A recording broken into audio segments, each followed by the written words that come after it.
fa nanao tatitra makasika ny tsy fandripahalemana ny solombavambahoaka ny feno arivo atsinanana ny any amin'ny tapany atsimonosy mo no tena iarana izay tsy fandripahalemana izay raha ho an'ny eto Madagasikara manjaka ny asandahalo etsy akilany mangany fotsiny ny alatro.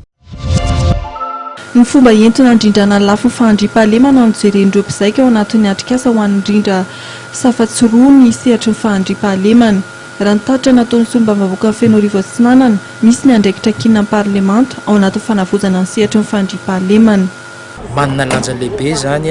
io pilier parlementaire izay misy anay parlementaire satria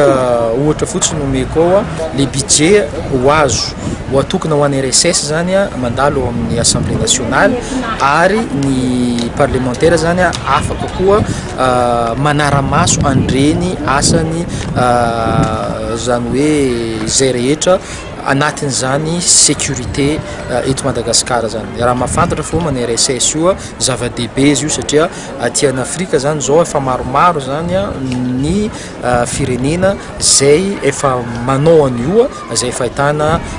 vokatra kokoa raha tsy teny fotsiny za hoe ao Burundi ao Afrikana tatsimo zany Afrique du Sud zany reny zany de efa mipetraka tsara zany ny RSS-njareo ary tsara fantatra koa zany ohatra nao ao amin'ny parlementaire zany hoe amina firy-taona zany le mandat hitantana zany ny RSS zany de tsara fantatra koa zany hoe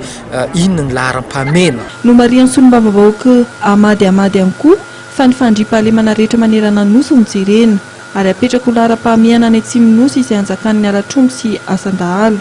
Tsy farana raha tsy ny sabotsy 10 septambra izao ny atrikasa andiniana ny fanavozana ny sehatry ny fandripahalemana.